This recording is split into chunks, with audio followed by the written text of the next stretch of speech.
Hello everyone, Assalamualaikum. It's me Shubha. Welcome to my new another vlog. Guys, can you guess where will I going today? Wait, বাচ্চারা, আজকে আমি তোমাকে এমন জায়গার সাথে পরিচয় করে দেবো ঢাকার মধ্যে যে জায়গা তোমরা ভ্যান প্লাজা থেকে সুন্দর সুন্দর শপিং করতে পারবেন, তাও অল্প অল্প দামে। যে জায়গা থেকে আমি মূলত শপিং করে থাকি, মানে বেশি সময় লয়, কিছু কিছু সময় যদি আমার অনেকগুলো ড্রেসের প্রয়োজন হয় তখন চলে আসি আমি নিউ মার্কেটে। আর নিউ মার্কেটের লোকেশন নতুন করে কিছু বলার লাগবে না, ঢাকা কলেজের সামনে যে রোডটা আছে ওই রোডটা তোমরা সুন্দর সুন্দর এই ওল্ড মানি শার্ট গুলা পেয়ে যাবে। আমার দরকার ছিল হলো ওল্ড মানি শার্ট, যেহেতু আমি ঢাকা আসছি একদিনের জন্য আর বিশেষ কাজে আসছি, তো ভাবলাম যেহেতু ঈদের আগে আসিছি ঢাকা থেকে কিছু হলো শপিং না করলে কি হয়, এই জন্য আমি মূলত আজকে চলে আসছি নিউ মার্কেটে। আর নিউ মার্কেটে ভ্যান প্লাজা অনেক সুন্দর সুন্দর ড্রেস পাওয়া যায়, তাও অল্প দামে। কিন্তু গাইস, তুমি যখন নিউ মার্কেটে আসবেন তখন তোমার কিন্তু প্রচুর পরিমাণ ধৈর্য থাকা লাগবে। ধৈর্য না থাকলে এই ভ্যান প্লাজার থেকে তুমি সুন্দর সুন্দর জিনিস জীবনও কিনতে পারবেন না। তবে কিন্তু যেটাই বলো, ছেলে হোক মেয়ে হোক, শপিং এর ক্ষেত্রে সবারই মেলা ধৈর্য। শুধু হলো এই ভ্যান প্লাজাতে হলো শার্ট হলো এখানে ব্যাগি, তারপর গেঞ্জি থেকে শুরু করে সবকিছুই পাওয়া যাবেন। শুধু এই জায়গাতে হলো ছেলেদের জিনিস হলো, মেয়েদের দুনিয়ার জিনিস পাওয়া যায়, মানে এক পাশে ছেলেদের আর এক পাশে মেয়েদের। তোমার দেখানোর সুবিধার্থে আমি আবার চলে আসছি হলো প্যান্ট দেখবে, কারণ হলো আমি যেহেতু চালছি সেহেতু তোমার দেখাই সুন্দর ভাবে কোন জায়গা থেকে তোমরা কিনবেন। ভাই কিন্তু হলো কিনবেন ঠিক আছে, কিন্তু ধৈর্য থাকা লাগবে, ধৈর্য ছাড়া কিন্তু হবে না।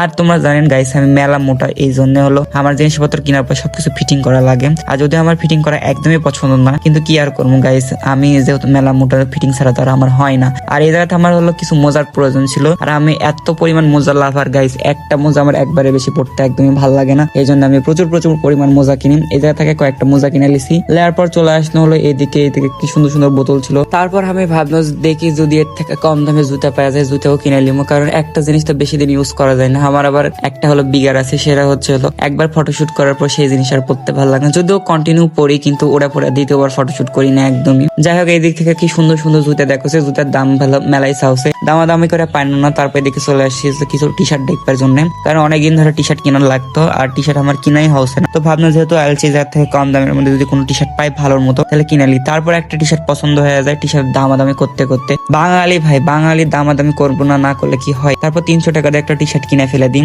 আর এদিকে এসে হলো কিছু পিলো দেখছি, পিলো গুলার আমার মেলা দরকার ছিল, কারণ জার্নি সময় এত পরিমাণ ঘাড়ের মধ্যে লাগে কি আর বুলার, এই জন্য ভাবনা একটা লিয়ালি। এর মধ্যে দেখছি হলো রাস্তায় হলো মেঘলা আকাশ শুরু হয়ে গেছে আর বৃষ্টি শুরু হয়ে গেছে। এই প্রথমবার মনে হয় আমি নিউ মার্কেটের দৃশ্য এত সুন্দর দেখছি, কারণ আজকে গাইস আমি চলে আসছিলাম শুক্রবারে তো হলো বেশিরভাগই দোকান বন্ধ থাকে, এই জন্য নিউ মার্কেট আজকে এত সুন্দর ফাঁকা আর চারিদিকে পরিবেশ গুলো অনেক বেশি সুন্দর ছিল। আর এদিকে আসার পর আমি কিছু ফুল দেখছি, ফুল দেখার পর চলে আসলাম বাড়ির মধ্যে। আর এখন আমি তো চলো এবার তোমাদের সাথে শেয়ার করি